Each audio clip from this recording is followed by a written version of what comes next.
Bom dia, irmãos. Antes de lermos a palavra do Senhor, eu tenho duas informações, um pedido, na verdade, pedidos de oração, que a 1h de hoje faleceu o presbítero José Bernardes. O presbítero José Bernardes serviu como presbítero na igreja, hoje Igreja Presbiteriana da Aliança, antigamente Igreja Presbiteriana dos Comerciários, onde pastoreia o pastor Luciano, igreja do nosso presbitério. Então, 1h faleceu o presbítero José Bernardes, se encontra com o Senhor já. E o culto será ao meio-dia, lá na igreja pastor Luciano, igreja presbiteriana da Aliança. E o sepultamento será às 2h. Então, o pastor Luciano pediu que eu informasse a igreja e também para que os irmãos puderem ir, quiserem ir ali, e também pedir oração, que os irmãos orem pelos familiares do presbítero Bernardes, bem como também orem pela igreja, para que Deus conforte esses irmãos. Eu tenho um pedido também, irmãos, é que os diáconos têm me procurado para informar que alguns irmãos têm deixado Bíblias aqui na igreja. E as Bíblias têm sido colocadas ali atrás, chega a ficar uma pilha de Bíblias. Então nós vamos doar essas Bíblias que os irmãos deixam aqui. Então nós vamos pegar essas Bíblias e vamos doar para as pessoas que não têm condição de comprar a Bíblia. Os irmãos levem a Bíblia para casa, tá bom? Ah, pastor, mas lá em casa tem 10 Bíblias. Mas leve a sua Bíblia para casa, que aquele espaço ali é para o folder da igreja, folder da conferência, para informações da igreja. Então, os irmãos têm deixado as suas Bíblias aí, e às vezes as Bíblias ficam até esquecidas ali atrás. Então, cuide da sua Bíblia. E falando sobre o folder, também os diáconos pedem que os pais não deixem os seus filhos brincarem com os folders, seja da igreja ou o folder da conferência. Alguns pais têm deixado os filhos pequenos ficarem brincando com folder, estragando o folder. Não é o objetivo. O folder é de divulgação da igreja. Isso também está aqui custo. Então, não convém deixar as crianças ficarem brincando com o folder, amassando, rasgando o folder.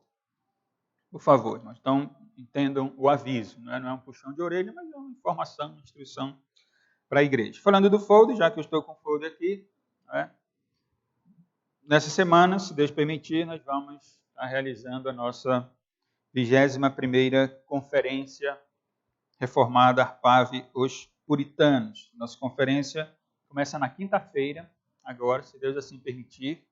Então, teremos palestras na quinta, na sexta, à noite, no sábado de manhã e no sábado à noite. E aí, domingo que vem, se o Senhor permitir, nós estaremos ainda no espírito da conferência, mas cultuando a Deus pela manhã e à noite, onde nós ouviremos a pregação da palavra de Deus. Desse ano, o tema é Ética Cristã e a Lei de Deus. Quem estará nos falando é o pastor William MacLeod, pastor da Igreja Livre da Escócia. O pastor MacLeod já esteve conosco e ele estará, então, pregando a palavra do Senhor. Na quinta-feira, às 19h30, ele estará nos falando sobre a ética cristã e a lei moral. Será a introdução das suas palestras. Na sexta-feira à noite, os 10 mandamentos, um resumo da lei moral. No sábado pela manhã, a lei moral no Novo Testamento. Estará falando sobre Jesus e Paulo. No sábado à noite, ele estará nos falando acerca da ética sexual, casamento e gênero na Escritura. Uma retificação, fiz no domingo passado, o presbítero Vinícius Pimentel não poderá vir por causa de saúde, ele teve que submeter a uma cirurgia. Quem estará vindo é o pastor Daniel Silveira. Pastor Daniel, pastor na Igreja Presbiteriana de Herança Reformada na Bahia, e ele estará traduzindo o pastor MacLeod para nós. E quem vai estar conosco é o pastor Kenneth, conhecido nosso, muito querido, amado por essa igreja. O pastor Kenneth vai estar aqui se despedindo do país, ele vai retornar ao Canadá e ele vai estar pregando à noite. Então, nós seremos abençoados mais uma vez com a pregação do pastor Kenneth. Pela manhã, quem estará pregando será o pastor MacLeod. Eu peço que os irmãos orem pela conferência, pelos irmãos que estão vindo de viagem, todos aqueles que estão envolvidos, direção da ARPAV, direção do projeto dos puritanos, pela viagem dos preletores, dos pastores, todos aqueles que vão estar conosco. Que os irmãos orem por isso.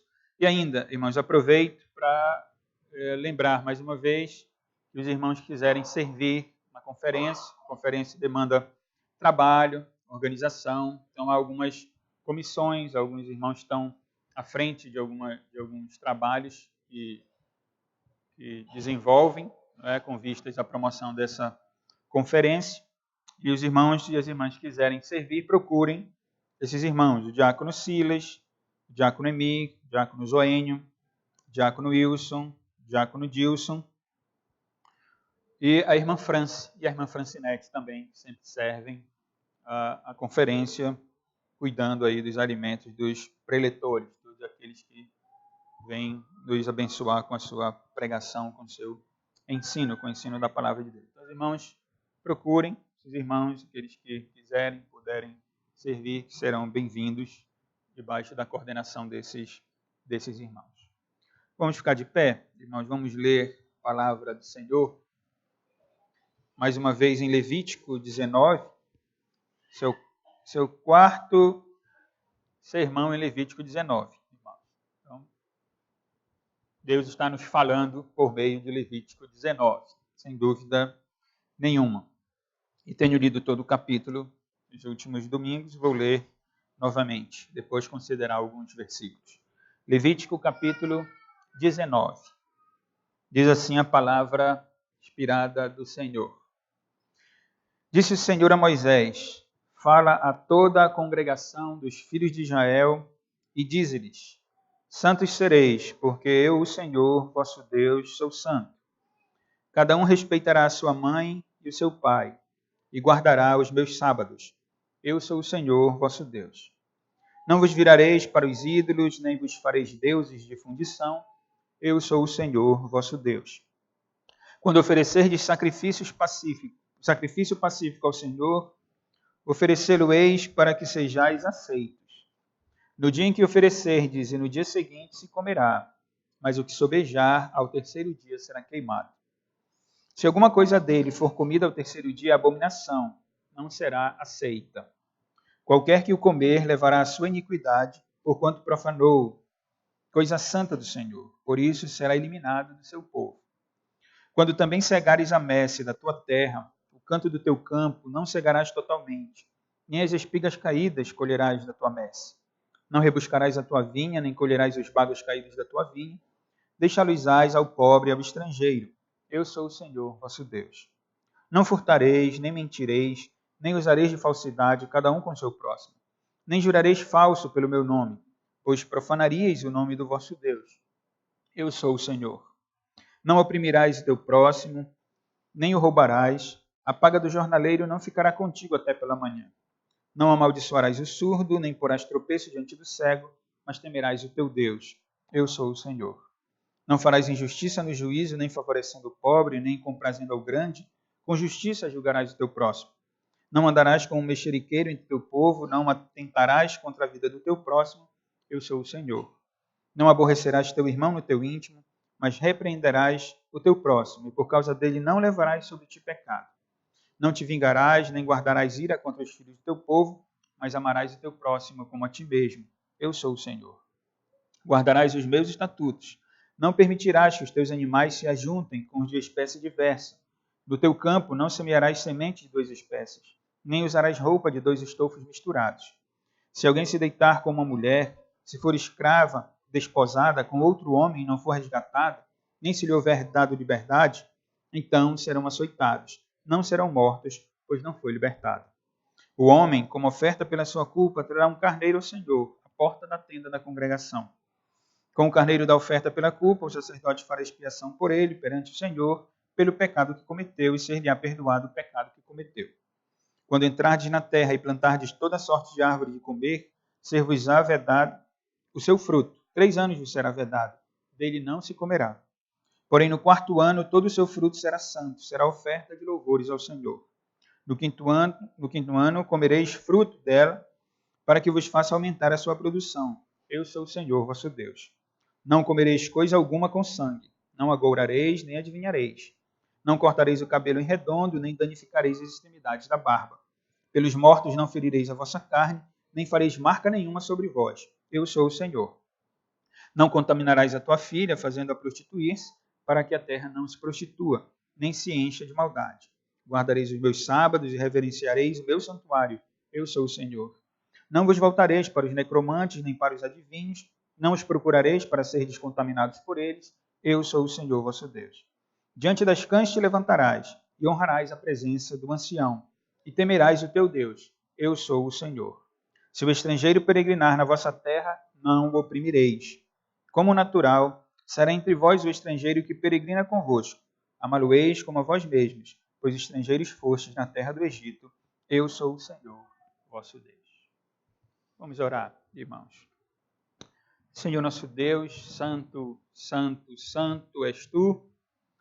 Te damos graças, Senhor, e louvamos o teu nome por tua santidade, por tua grandeza, por tua justiça, por tua excelência, Senhor.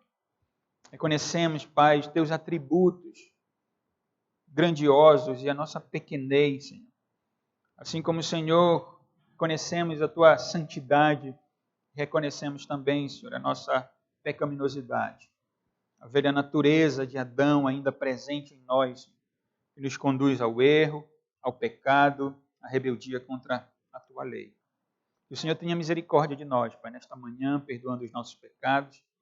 E peço, Senhor, a Ti que o Senhor use a Tua palavra para o bem da Tua igreja, Senhor, para o conforto da Tua igreja, para a instrução da mesma, para que sejamos encontrados, Senhor, dentre aqueles que foram amados pelo Senhor, como temos experimentado da Tua graça, da Tua benevolência, porque o Senhor não tem nos deixado órfãos, o Senhor tem trazido até nós a Tua palavra, que é lâmpada para os nossos pés e luz para os nossos caminhos, Senhor.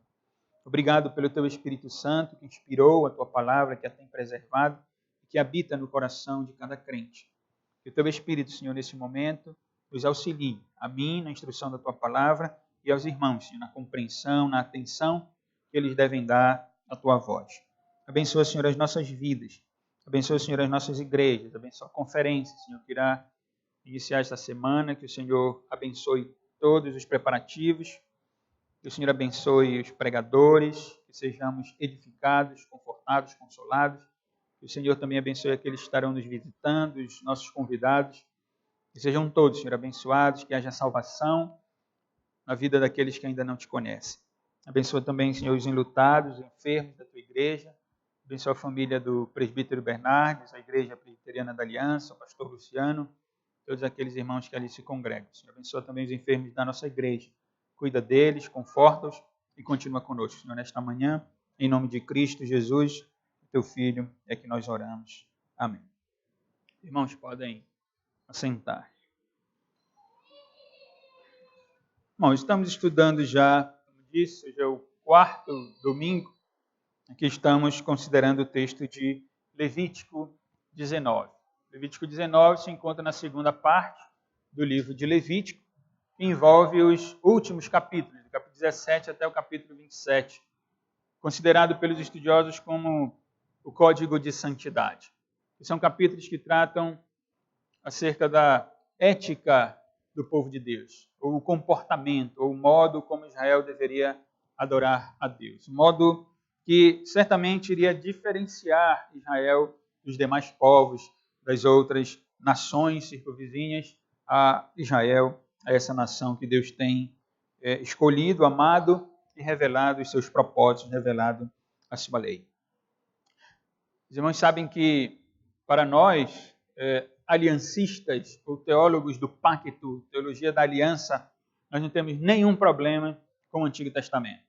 Nós temos o Antigo Testamento na mesma consideração, consideramos o Antigo Testamento da mesma forma como consideramos o Novo, contanto que usemos as lentes corretas para ler a lei a qual nós estamos sendo expostos. Não lemos a lei, não temos esse texto como uma regra a ser seguida com vistas à nossa salvação, porque sabemos que a lei não salva, a lei não perdoa, a lei não justifica, nós somos justificados mediante a fé em Cristo Jesus, não é por obras, ninguém será justificado, ninguém será aceito por Deus em obediência à lei, pelo contrário, nós somos expostos aos nossos pecados quando lemos a lei, porque a lei tem esse papel, tem esse aspecto de revelar a nossa pecaminosidade e, consequentemente, revelando a nossa pecaminosidade, a lei nos conduz a Cristo, nos leva ao Senhor Jesus para buscarmos graça da parte dele, perdão e, com o seu Espírito, até habilitação mesmo para nos submetermos à lei de Deus. Então, o Espírito Santo nos regenera a fim de respondermos positivamente à vontade de Deus revelada. Verdade que, enquanto Cristo não voltar, essa nossa obediência à lei jamais será perfeita. Nós não seguimos a lei de modo perfeito, mas isso também não nos isenta, não é, na responsabilidade que temos de nos adequar à lei de Deus, porque um outro aspecto da lei é também o aspecto didático. A lei nos ensina, nos mostra, nos revela qual é a vontade de Deus para nós. Levítico 19 revela a vontade de Deus para Israel no Antigo Testamento, e Levítico 19 revela, sem dúvida nenhuma, a vontade de Deus para a igreja do Novo Testamento. O que devemos aprender, tenho dito aos irmãos, é distinguir entre alguns aspectos da lei.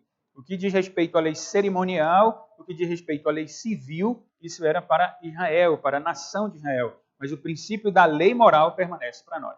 E acerca da lei moral que nós estamos enfatizando nos últimos domingos, que estamos considerando o tema amar ao próximo. O versículo 18 do capítulo 19 é o versículo que lança a luz sobre todo esse capítulo, onde nós lemos amarás o teu próximo como a ti mesmo. Eu pedi ao presbítero Enio que lesse a primeira epístola de João, capítulo 3, do verso 11 ao 18, que ali o apóstolo João, apóstolo do amor, ensina acerca do amor com base, obviamente, na revelação que ele havia recebido do próprio Senhor Jesus e como um bom judeu conhecedor da lei que nós estamos estudando. Levítico 19, irmãos, nos ensina que devemos ser santos no culto, já consideramos os versículos que tratam disso, e Levítico 19 nos ensina também que devemos ser santos nos negócios, no nosso trabalho, quando estamos tratando das nossas questões comerciais. E Levítico 19 ainda nos ensina o amor ao próximo. Domingo passado, eu considerei com os irmãos aqui o versículo 11, o versículo 15 a 18, que trouxe um aspecto geral no sentido do amor ao próximo. Quando lembrei aos irmãos, de acordo com a parábola do samaritano, do nosso Senhor Jesus Cristo, quem é o nosso próximo? O nosso próximo é todo aquele que Deus coloca na sua providência diante de nós. Não necessariamente aqueles que convivem conosco, mas qualquer pessoa que é colocada por Deus na sua providência e que passa a se relacionar conosco, então essa pessoa é o nosso próximo. Devemos amar o nosso próximo no sentido bem amplo. E, como em todas as áreas da vida, nós devemos começar a nossa ação, as nossas boas obras em Cristo, obviamente, como objeto da operação do Espírito Santo, devemos começar o nosso dever em casa. Então, devemos amar a igreja, e estou aplicando especificamente à igreja. Embora o mandamento seja muito amplo, mas devemos começar amando uns aos outros no contexto da igreja, no contexto de Israel, não numa interpretação puramente judaica, onde os judeus erraram, achando que o próximo era apenas aquele, os próximos eram apenas aqueles que faziam parte da nação de Israel. Não, o próximo, de fato, é amplo, é todo aquele que foi criado à imagem e semelhança do nosso Deus, mas, como eu tenho dito, para aplicar, estamos aplicando de forma bem mais presencial específica na igreja. No sentido geral, irmãos, só para lembrar o que nós vimos no domingo passado, no versículo 11, nós vimos que Deus ordena que não haja no seu povo, não houvesse em Israel, que não haja na igreja falsidade, mentira, engano. No versículo 15, que não haja injustiça da parte daqueles que têm o poder de julgar. Dentro de Israel, eram os homens da lei, os homens de Israel é nação e é igreja ao mesmo tempo. No nosso contexto moderno, no nosso contexto ocidental, a igreja e o Estado não estão juntos, e graças a Deus por isso. De fato, então apliquei para dentro da igreja, quando o conselho da igreja, os presbíteros, os pastores dentro da igreja têm essa função de julgar. que julguem de forma correta, que julguem de forma justa, como ordena Deus, não favorecendo o pobre, nem favorecendo o rico, mas que seja de acordo com a vontade de Deus revelada como a lei de Deus. No versículo 16, Deus proíbe fofoca, a fofoca é pecado. No versículo 17 e no versículo 18, o perdão, o amor. É necessário que, antes de cultuarmos a Deus, como o próprio Senhor Jesus ensinou, que se soubermos que alguém tem algo contra nós, que busquemos essa pessoa, nos reconciliamos com essa pessoa, e então vamos cultuar a Deus.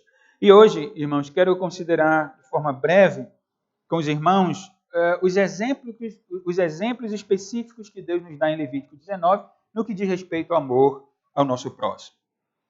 Primeiro, Deus diz que devemos amar o nosso próximo respeitando os nossos pais. Versículo 3.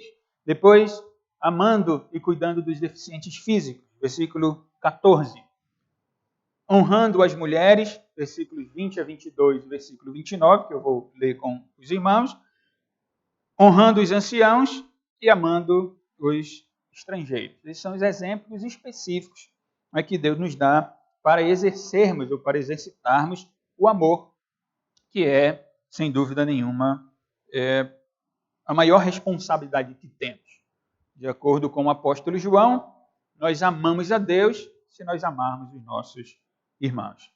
E tenho lido com os irmãos também a base dessa lei. Qual é a razão de Israel obedecer ao Senhor? A razão se encontra unicamente no amor de Deus para com Israel, porque Deus escolheu Israel dentre as nações. Deus se revelou a este povo, Deus tem se revelado à igreja. E a igreja, como Israel, tem que ser nação, tem que ser luz para as nações, tem que ser sal da terra, tem que proclamar as virtudes, usando a linguagem do apóstolo Pedro, proclamar, externar, refletir a luz daquele que é santo, daquele que nos libertou do império das trevas, daquele que nos transportou para o reino do Filho do seu amor. Então devemos refletir essa luz, devemos proclamar as virtudes daquele que nos chamou das trevas para a sua maravilhosa luz. No capítulo 18, no versículo 3, o Senhor disse a Israel: não fareis segundo as obras da terra do Egito, em que habitastes, nem fareis segundo as obras da terra de Canaã, para a qual eu vos levo, nem andareis nos seus estatutos. Israel é um povo único, é um povo de propriedade exclusiva do Senhor. E esse povo não deve andar de acordo com a lei dos egípcios, nem de acordo com a lei dos cananitas. No capítulo 20, versículo 22, guardai, pois, todos os meus estatutos e todos os meus juízos e cumpri-os, para que vos não vomite a terra para a qual vos levo para habitardes nela. Não andeis nos costumes da gente que eu lanço diante de vós, porque fizeram todas estas coisas, por isso me aborreci deles. Mas a vós outros vos tenho dito, em herança possuireis a sua terra, e eu vou lá darei para possuirdes terra que mana leite e mel. Eu sou o Senhor, vosso Deus, que vos separei dos povos. Verso 26, ser-me-eis santos, porque eu, o Senhor, sou santo, e separei-vos dos povos para serdes meus. Aqui está a razão. Porque a igreja deve viver de forma diferente daqueles que não fazem parte da igreja? Porque a igreja é do Senhor. Porque a igreja foi comprada pelo sangue precioso do nosso Senhor e Salvador Jesus Cristo. É isto que Pedro diz na sua primeira epístola, logo no início da carta, quando ele escreve. Ele diz: vocês não foram comprados com preços materiais, vocês não foram comprados com ouro nem com prata, vocês foram comprados com o sangue precioso do nosso Senhor e Salvador Jesus Cristo. A igreja, portanto, é propriedade exclusiva de Deus. Sendo propriedade de Deus, recebe a lei do Senhor. Tendo recebido a lei do Senhor, deve andar de acordo com como o Senhor ordena.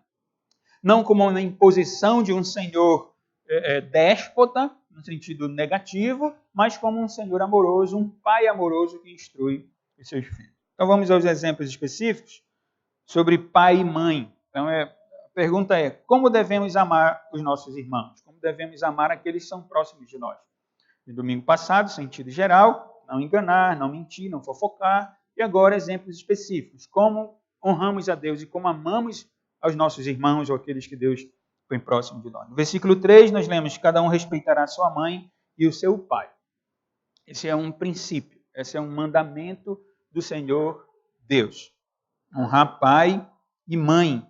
E percebam que o versículo 3, ele traz: cada um respeitará sua mãe e seu pai e guardará os meus sábados. Eu sou o Senhor vosso Deus. Quando eu mencionei a questão do culto, porque Levítico 19 nos diz que devemos ser santos no culto, chamei a atenção para a observância do sábado, das festas do Senhor, do calendário que Deus estava dando a Israel. Mas percebam que no versículo 3, honrar pai e mãe, respeitar pai e mãe, está diretamente ligado à observância do sábado. Por quê, irmãos? Porque os pais são, entendam isso, jovens principalmente, os pais são, em um certo sentido, substitutos de Deus no lar. Eu me refiro aqui à honra, né? Lembrando novamente do apóstolo João. Como eu digo que amo a Deus se eu não amo meu irmão? Eu não vejo a Deus, mas vejo o meu irmão. Se eu digo que amo a Deus, que eu não posso ver, mas não amo o meu irmão que eu vejo, então eu sou mentiroso, diz o apóstolo João, no sentido amplo, como já mencionado. Agora vamos pensar em casa. Se eu, como filho, não honro meu pai e minha mãe, que Deus colocou sobre a minha vida, essa aqui é a verdade. Se não fosse papai e mamãe, Deus não nos teria trazido ao mundo. Essa aqui é a verdade. Aprove a Deus na sua providência fazer com que papai e mamãe se amassem e então tivessem os seus filhos. Uma vez que um filho não honra o seu pai e não honra a sua mãe, então ele não honra a Deus. Se ele não tem a verdadeira reverência, se não tem o temor a seu pai e a sua mãe, ele não pode temer a Deus e não pode reverenciar a Deus. Os filhos devem respeito aos pais. Tanto que no capítulo 20, no versículo 9, capítulo 20 nós já consideramos, e há ali algumas punições no que diz respeito aos crimes dentro de Israel. E no versículo 9, capítulo 20, nós lemos: se um homem amaldiçoar a seu pai ou a sua mãe, será morto. Amaldiçoou a seu pai e a sua mãe, o seu sangue cairá sobre ele. Amaldiçoar aqui no versículo 9 do capítulo 20 é o contrário de respeitar, de honrar.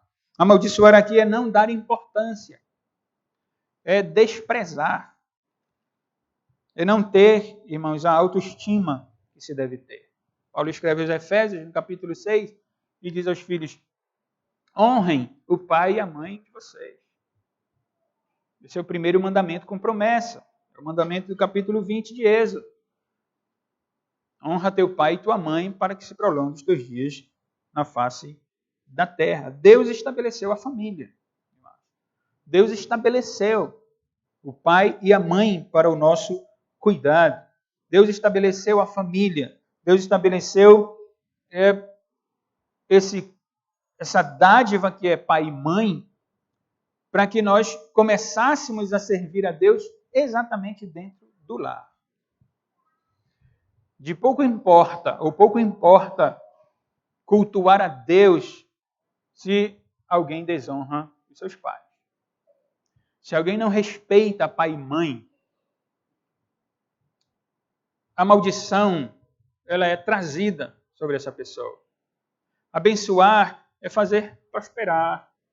Abençoar da parte do Senhor é se fazer presente. Abençoar é abençoar. Abençoar na sua providência, trazer bens para a pessoa. Amaldiçoar é o contrário. Amaldiçoar é Deus não estar presente. Amaldiçoar, estou me referindo a Deus amaldiçoar alguém que não honra os seus pais. Deus não se faz presente. Isso é um assunto sério. Nós vivemos em época onde as autoridades são desrespeitadas e elas são desrespeitadas em decorrência do problema doméstico, onde alguns não honram seus pais, onde alguns não respeitam seus pais, não amam seus pais. E essa é uma instituição divina, é a família. Por isso, nós temos que dedicar a nossos pais estima, respeito, obediência, cuidado, gratidão e até suprir as suas necessidades financeiras se eles forem pobres. Se eles não têm condição de se manter, foi isso que nós estudamos, inclusive, domingo passado, domingo passado, quando Paulo, inspirado pelo Espírito Santo, escreveu a Timóteo acerca do cuidado das viúvas. Onde Paulo disse a Timóteo que se alguma crente tem viúva dentro de casa, que os filhos, os netos aprendam a cuidar primeiro dos seus. Não é que eles sejam gratos porque eles são devedores aos seus progenitores. Então, um filho deve ao seu pai e à sua mãe a vida. No mínimo a vida. No mínimo a vida. Sem contar com toda a educação, com cuidado, com a proteção e com tudo que envolve um lar. Mesmo que você seja um homem ou uma mulher bem-sucedido ou bem-sucedida, você deve amar seus pais. Você deve cuidar dos seus pais, porque Deus se agrada disso. Por isso que Paulo disse a Timóteo, porque isso é aceitável diante de Deus. É como um aroma agradável. Deus se agrada e se deleita num filho que honra o papai, num filho que honra a sua mãe. Eu vou falar papai e mamãe, não tem muita criança aqui, mas é porque vem na hora a palavra. Mas honrem os seus pais. Então, como eu vou amar a Deus se eu não amo meus pais? Ou, de outra forma, como eu demonstro o meu amor ao meu irmão? Pai e mãe são irmãos em Cristo. Né?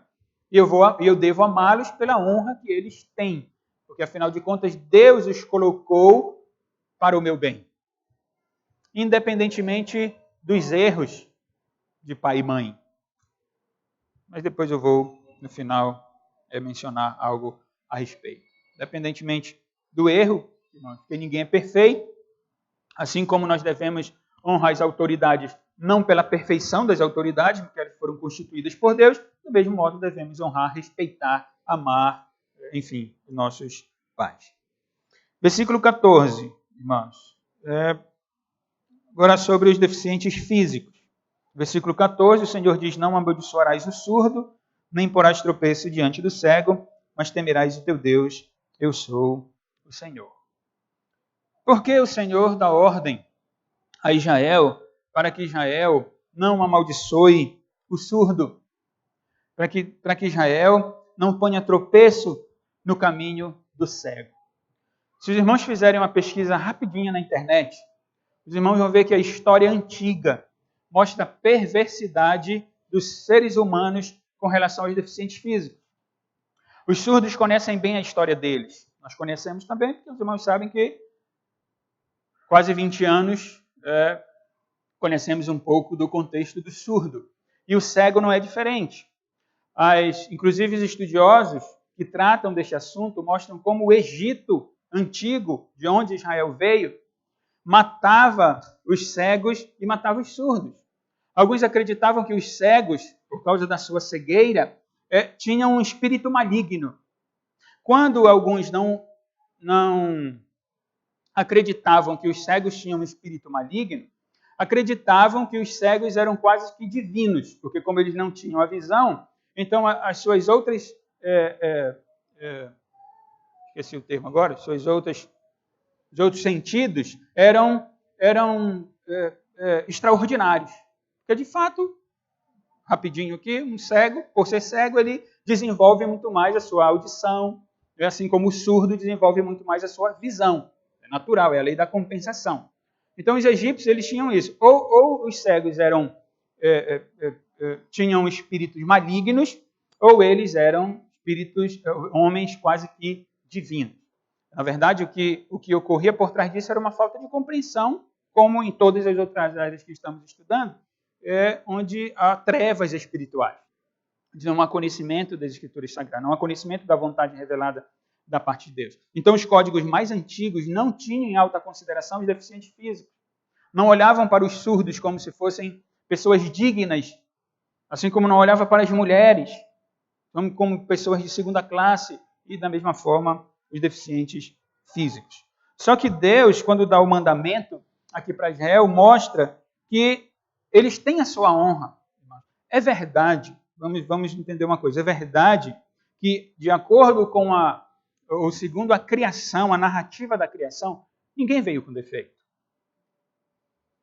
Não é vontade de Deus, à luz da criação, que alguém venha surdo, cego, mas não precisa necessariamente ser surdo, basta ter um problema de audição. Não basta ser cego, basta ter um problema de visão, como eu e como muitos aqui têm. Ou qualquer outra deficiência física, como praticamente todos têm alguma deficiência. Tudo em decorrência da queda.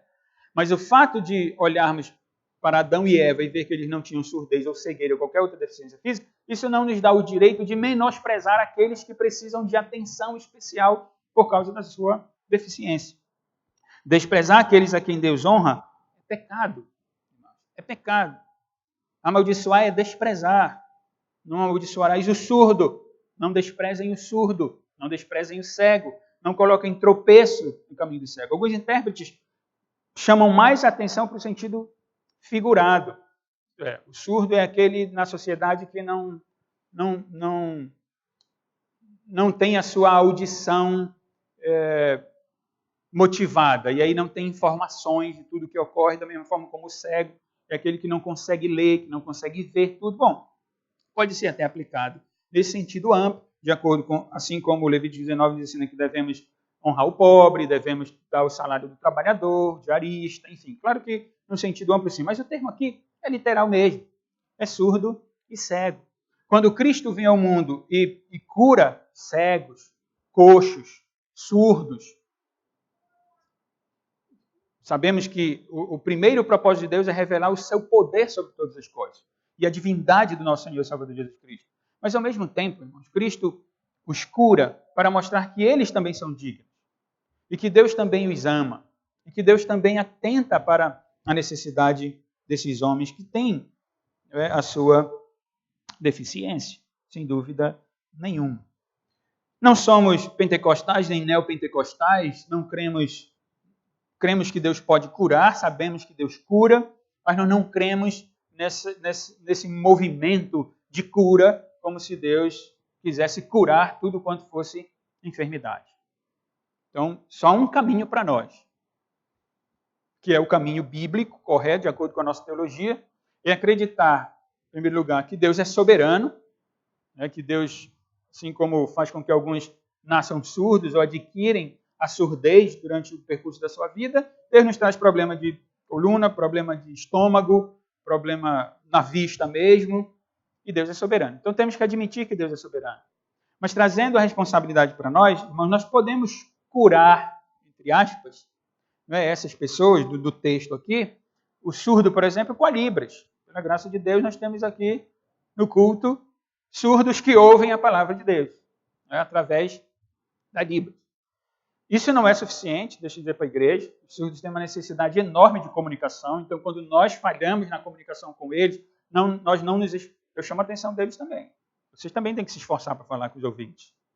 Mas quando nós, ouvintes, não nos esforçamos para conversar com um irmão surdo, com uma irmã surda, nós pecamos, irmãos. Eles têm necessidade extrema de comunicação. E aí eles deixam de sentir o amor da igreja por essa barreira de comunicação, que nem é tanta barreira hoje no nosso contexto, porque nós temos intérprete.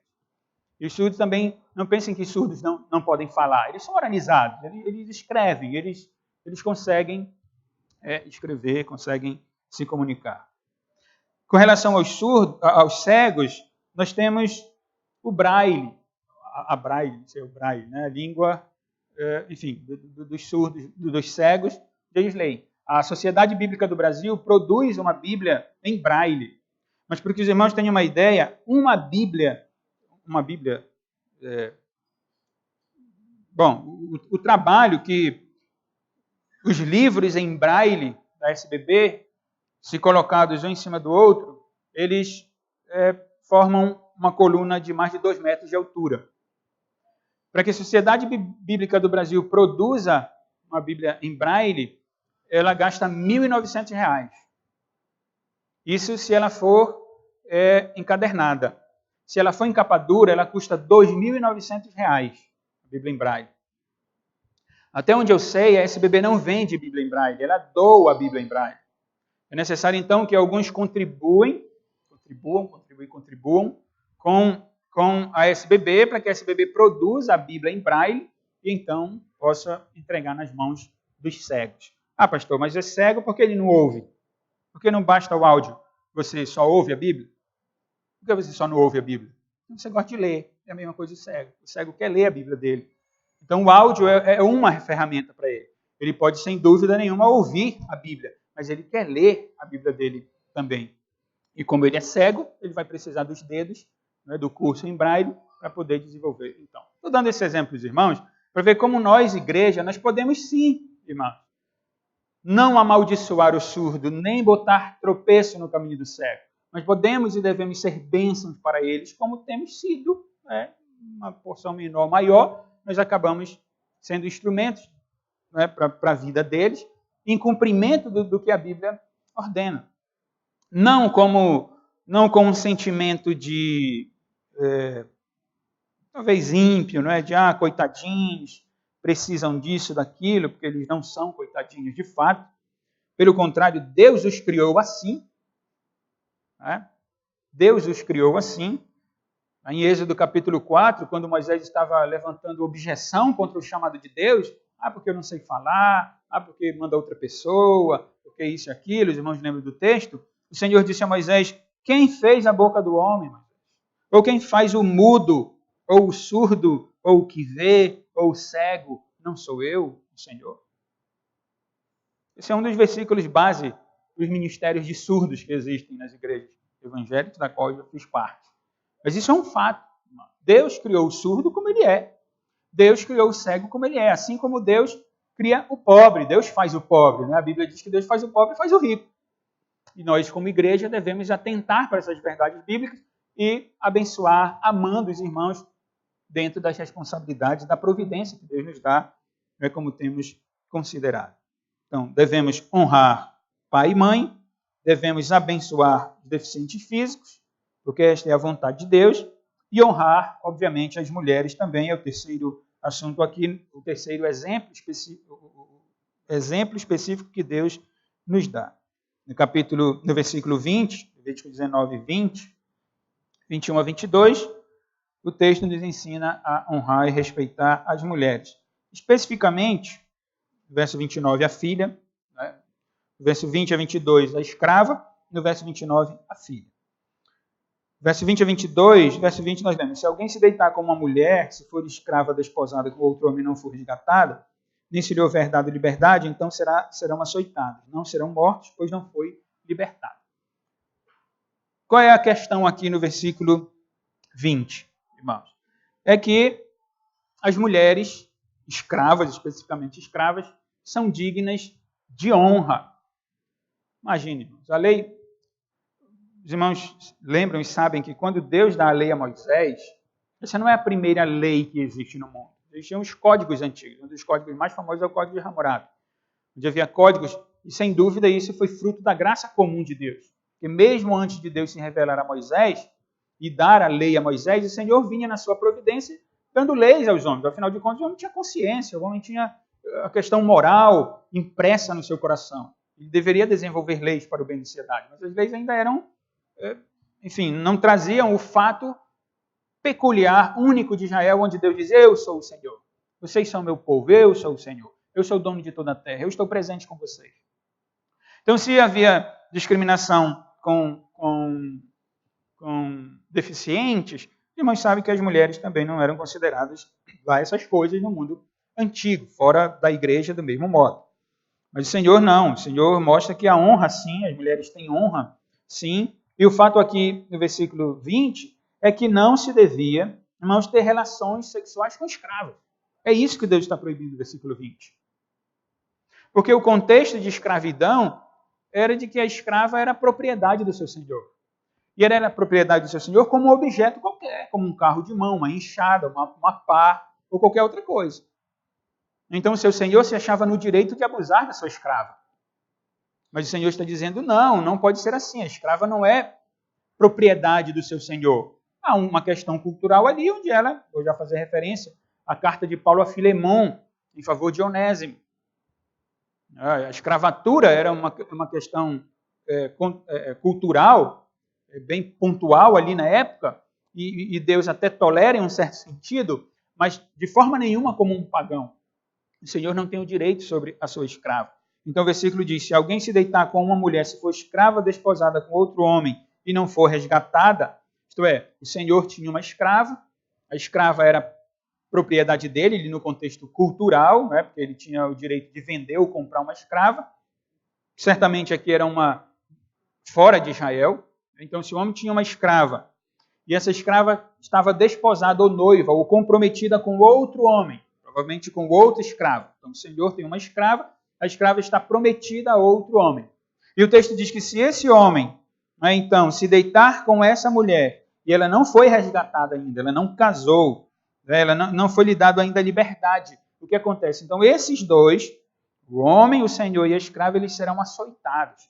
Eles não serão mortos. Por que eles não serão mortos? Por causa da misericórdia de Deus sobre a vida desta mulher. À luz de Deuteronômio, ou de outros momentos da lei, se um homem adulterasse com outra mulher, e a mulher casada, os dois seriam mortos. Mas aqui não. Por que não? Porque a mulher é do seu senhor, ela é escrava do seu senhor. Então, já que ela foi, vejam que não há inocência da parte dela necessariamente aqui, por isso ela também seria açoitada. O açoitado aqui para trazer para nosso linguajar, eles seriam disciplinados. Seriam disciplinados. Por que o Senhor não ordena que eles sejam mortos? Porque essa mulher teria ainda a possibilidade de ser resgatada, de ser libertada, e de se casar, e ter a sua família, com aquele a quem ela estava prometida.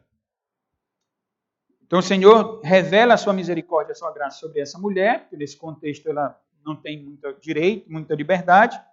E nos versos 21 e 22, o contexto cultico, que nós já conhecemos de Levítico.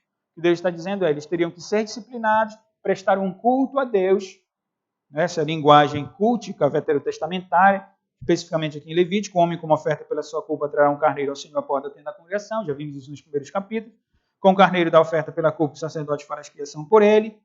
O sangue do cordeiro, que simboliza, aponta para o sangue de Cristo, ia trazer perdão sobre essa falha, sobre esse erro perante o Senhor pelo pecado que cometeu, e seria perdoado o pecado que cometeu. É misericórdia, é graça da parte de Deus, quando diz que seriam apenas açoitados. Fariam um culto, seriam disciplinados, adorariam a Deus, e Deus traria perdão. Eles seriam perdoados por Deus em decorrência dessa transgressão. Mas vejam que é uma transgressão. O ponto aqui não é, porque a mulher foi solta, o ponto aqui é uma desobediência à lei. Deus está dizendo, não façam isso. Vocês não têm direito de coabitar com uma escrava, como se ela fosse um objeto de vocês. Se fizerem isso, vão pecar. E se pecarem, veja a misericórdia de Deus aqui. Há perdão. Essa é uma verdade para nós. Todo pecado é perdoado, é perdoável. Apenas um não, que é a blasfêmia contra o Espírito Santo. Essa é uma revelação graciosa da parte de Deus. E no verso 29, também ainda sobre a honra da mulher, no caso aqui é a filha, não contaminarás a tua filha, fazendo-a prostituir-se, para que a terra não se prostitua nem se encha de maldade. O termo aqui de prostituição é conhecido nosso, Deus está sem dúvida proibindo qualquer tipo de prostituição, sem dúvida nenhuma, mas o termo aqui, no original, dá a ideia de uma prostituição cultual. Repito, qualquer prostituição é pecado. Especificamente, Deus está se referindo aqui a um homem que entregasse a sua filha para um culto promíscuo. A idolatria e a prostituição cultual. Está mais claro lá em Deuteronômio, capítulo 23, versículo 17. Voltando à questão da empregada, eu disse que eu ia fazer referência a Filemon. A empregada, irmãos, a escrava no caso, aqui, aplicando para nós, o empregado não é propriedade do seu patrão. Não é. Ele não é objeto do seu patrão. Veja que Paulo escreve a Filemon acerca de Onésimo, um escravo de Filemon que tinha sido evangelizado por Paulo na prisão e tinha se tornado filho de Paulo. Quando Paulo escreve a carta, no versículo 15 ele diz: acredito que ele veio a ser afastado de ti temporariamente, a fim de que o recebas para sempre. Versículo 16, não como escravo, ou seja, não como escravo, antes muito acima de escravo, como irmão caríssimo, especialmente de mim e com maior razão de ti, quer na carne, quer no Senhor. Paulo não está se opondo necessariamente à escravidão, que é o contexto aqui, mas ele está se opondo a uma escravidão, a um sistema de escravidão ímpio. Ele não está dizendo, olha, ele não vai ser mais teu escravo, ele está dizendo, recebe como além de escravo. Recebe como irmão, porque irmão ele é. Ele foi alcançado pelo Evangelho mediante a minha vida, então recebe como irmão. Como no nosso contexto, pelo menos de forma geral eu penso, que não há abuso sexual da parte dos patrões, Então, deixe-me aplicar rapidamente, para nós partirmos para o outro ponto, sobre os anciãos, sobre os estrangeiros, sobre patrão e empregado. Empregado não é propriedade de patrão, empregado não é objeto de patrão. Vou dizer, como não há questão de abuso sexual, permitam-me apenas aplicar num ponto. Como é que você trata os seus empregados dentro de casa? Quando você vai orar, quando você vai orar agradecendo o alimento, como é que você trata os seus empregados? Como se eles fossem indignos daquela oração e, bom, minha família está aqui, então o empregado que se vire para lá e a gente vai orar aqui. Claro, estou vendo aqui os irmãos da fazenda, claro que na fazenda estão longe, né? Não dá para chamar todo mundo. Mas eu digo, estão no mesmo ambiente ali. Então, chama o empregado para orar. Se ele for crente, é irmão. Ele vai orar com você. Depois ele vai voltar para a tarefa dele. Não deixe. Não, ele está ali, vamos orar aqui. Não, chame. E se ele for descrente, é oportunidade para ele ver o testemunho do Senhor na sua vida.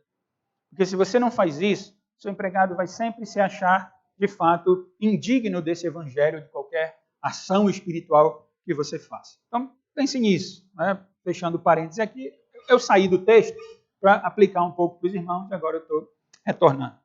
O penúltimo ponto, irmãos, sobre os anciãos. Deus ordena ainda que devemos amar, cuidar dos anciãos, honrar os anciãos. Versículo 32. Diante das cães te levantarás e honrarás a presença do ancião e temerás o teu Deus. Eu sou o Senhor. Cães aqui, quem não sabe, são os cabelos brancos. São os fios de cabelo brancos. E o mandamento é simples, é direto, é claro, o fato em que os anciãos devem ser honrados. Pelo simples fato, irmão, de que ao reconhecermos, isso também é outro valor que tem se perdido cada vez mais na nossa sociedade. Os jovens sempre se acham iguais aos mais velhos. Às vezes pensam que sabem mais do que os mais velhos, o que é pura ilusão. Né? Que é pura ilusão, pura tolice. O fato de honrar o ancião, pessoa mais velha, idosa, é reconhecer que vida longa é uma bênção da parte de Deus. A nossa sociedade está longe muito das Escrituras, em muitos aspectos. Se valoriza muito o jovem por causa da força do seu braço, por causa da sua beleza, e se despreza o idoso, a pessoa anciã. Mas a Bíblia faz ao contrário. Na verdade, a Bíblia honra cada um dentro do seu contexto. Os jovens têm a sua força, os jovens têm o seu papel, mas uma pessoa anciã revela a longa vida, revela como de fato Deus é gracioso e abençoa essa pessoa. E quando o jovem olha uma pessoa mais idosa, uma pessoa anciã, e respeita essa pessoa, honra essa pessoa, reconhece da parte de Deus que a vida longa é uma bênção. Reconhece da parte de Deus que Deus tem cuidado, inclusive, dos mais jovens por meio dos anciãos. Como eu disse, irmãos, os jovens às vezes pensam que sabem mais, mas eles não sabem mais, e digo ainda, os jovens nem são iguais aos mais idosos. Os jovens precisam respeitar os mais velhos e entender que Deus chama os mais velhos, mais experientes, para o cuidado também da sua igreja. Não é à toa que lá na instituição mesmo que Deus usou Jetro com Moisés, que fossem homens mais velhos para o cuidado de Israel. Na igreja é a mesma coisa. Os anciãos, conhecidos como presbíteros, são colocados por Deus na liderança da igreja. Há exceções de verdade, como Timóteo, que foi chamado por Deus na sua juventude, mas nós sempre precisamos dos mais velhos. Nós sempre precisamos daqueles que têm mais experiência. E à luz de Isaías 3,5, irmãos, não respeitar os mais velhos é juízo da parte de Deus. Deus traz juízo. Quando os irmãos encontrarem na narrativa do Antigo Testamento jovens liderando Israel, isso é maldição de Deus sobre Israel. Não era vontade de Deus que os mais jovens cuidassem de Israel. Exatamente no momento de conturbação dentro de Israel, de idolatria dentro de Israel, de desobediência à lei de Deus. Então Deus levantava reis jovens para cuidar do povo. É uma forma de graça, sem dúvida nenhuma, na narrativa do Antigo Testamento, mas era uma prova também de maldição sobre Israel, porque Deus, de forma ordinária, levanta homens dentro de Israel, dentro da nação de Israel, no contexto monárquico, no contexto cívico. O princípio moral não é necessariamente a liderança. O princípio moral é o respeito para com os anciãos, para com as pessoas mais velhas. Daí a bênção da nossa igreja de não termos departamentalização dentro da igreja. Nós cultuamos com idosos, nós cultuamos com crianças, nós cultuamos com jovens. E não apenas cultuar no sentido de ajuntamento solene, todo mundo vem para a reunião, canta, mas dê atenção, jovens. Aprendam isso, converse com o idoso, abrace um idoso, ouça o idoso. Eles têm muito a nos ensinar, e muito mesmo. Seja qualquer assunto que eles tratarem, nós sempre vamos estar ali e atentos para o seu ensino, para as suas palavras. E, finalmente, irmãos, Levítico 19, versos 33 e 34, sobre o estrangeiro. Se o estrangeiro peregrinar na vossa terra, não o oprimireis, como natural será entre vós o estrangeiro que peregrina convosco, amá-lo-eis como a vós mesmos, pois estrangeiros foste na terra do Egito, eu sou o Senhor, vosso Deus. O estrangeiro, sem dúvida, deve ser amado, deve ser respeitado.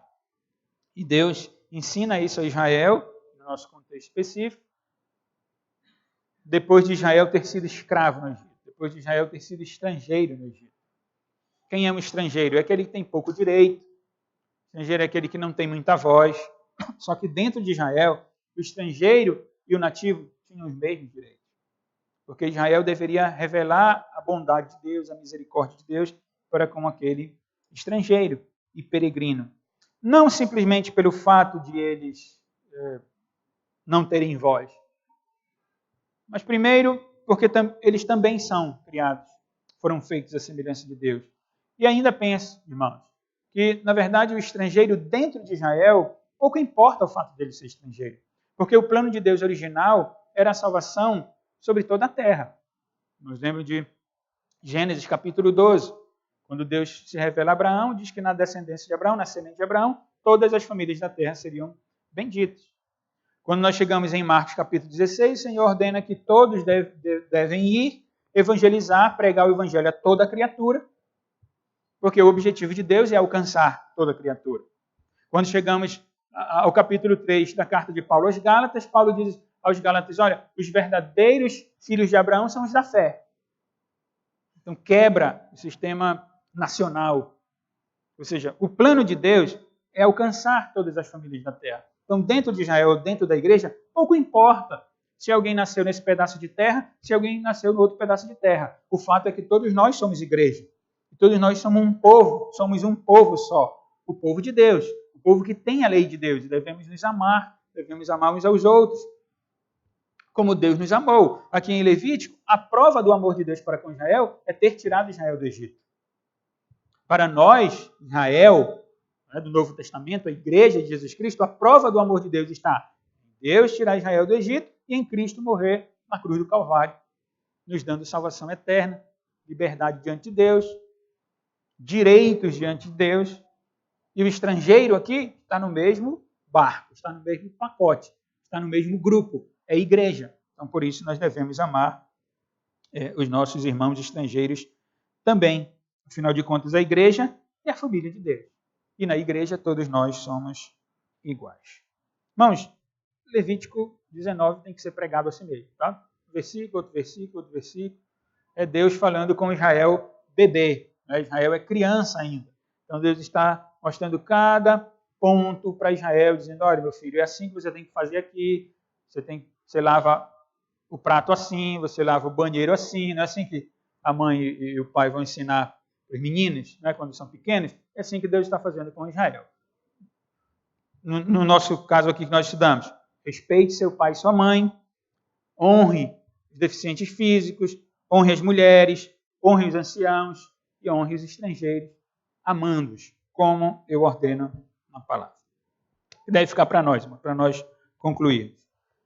De forma geral, a nossa vida deve refletir a glória de Deus. Nossa conduta, nossa vida aqui no sentido do nosso proceder. Nós devemos caminhar, nós devemos andar de modo que o nosso proceder reflita a glória de Deus. E o nosso andar, o nosso proceder, ele não é sozinho. Deus nos coloca na sua igreja, Deus nos coloca em seu Israel, e aqui nós temos que andar juntos, todos nós juntos. Mulheres, homens, estrangeiros, né? Anciãos, vimos aqui, deficientes físicos, e todos nós temos que andar juntos, de modo que hajamos como Deus requer. Nós fomos salvos por Cristo para vivermos os nossos relacionamentos interpessoais de forma justa. E viver o relacionamento interpessoal de forma justa é viver de acordo com a palavra de Deus. Os irmãos percebam como Levítico é o Evangelho. Como a lei é o Evangelho para nós também. É boa nova, é salvação para nós, no sentido em que mostra o caminho. Uma vez salvos por Cristo, então nos mostra o caminho, como devemos proceder, como devemos andar. E o que devemos fazer então? Respeitar os nossos pais. Como é que se respeita o pai? Obedecendo o pai, a mãe, não desdenhando, não tratando de forma bruta, grosseira. Não é assim que se chama pai e mãe. Não é batendo boca com o pai. É ouvindo. O pai e a mãe podem até estar errado, mas isso não lhe dá o direito de acusar o seu pai, de botar dedo em rixa seu pai ou sua mãe. Não. Ainda que eles estejam errados, você tem que se colocar no seu lugar de filho, de filha, respeitar pai e mãe, honrar pai e mãe, porque isso é mandamento do Senhor Deus. Devemos ser uma bênção para os deficientes físicos. Então, cuide dos deficientes físicos diante da providência, né? De acordo com como Deus coloca na sua vida, cuide deles, converse com eles, fale com eles. Nós temos aqui alguns. Olha. Quem quiser exercitar esse amor depois, não precisa ser só hoje, depois do culto. No dia a dia da igreja, fale, oi, bom dia, tudo bem, e por aí vai. Não olhe para as mulheres como se elas fossem objetos, esse era o problema aqui. Tanto o Senhor olhava para a sua escrava como um objeto, que pudesse fazer o que quisesse, e o pai olhava para a filha como objeto também, a ponto de entregar a filha para prostituição, para culto, prostituto, ou coisa parecida. As mulheres não são objetos. Nós não devemos olhar para elas como objetos. Honre as pessoas idosas, converse, já mencionei isso, converse com o idoso, ouça um idoso, respeite o idoso e cuide dos estrangeiros. Converse também com ele. Tente aprender um pouco da língua dele, se ele ainda não sabe a língua. Tente enrolar alguma coisa lá e converse com ele. Trate bem aqueles que são estrangeiros. Que Deus nos abençoe. E tudo isso façamos buscando a graça de Deus. A graça de Deus, a lei também nos humilha, a lei também nos mostra como somos pecadores de fato, e ali vamos errar, e erramos mesmo, mas com a graça de Deus, com a regeneração do Espírito Santo na pessoa de Cristo, nós somos, sim, habilitados por Deus para realizarmos a sua vontade. Que Deus nos abençoe. Nós vamos ficar de pé. Vou pedir ao presbítero Isoênio que escolha um hino, um cântico. Nós vamos louvar a Deus, depois orar, pedir a bênção apostólica e encerrar a nossa reunião.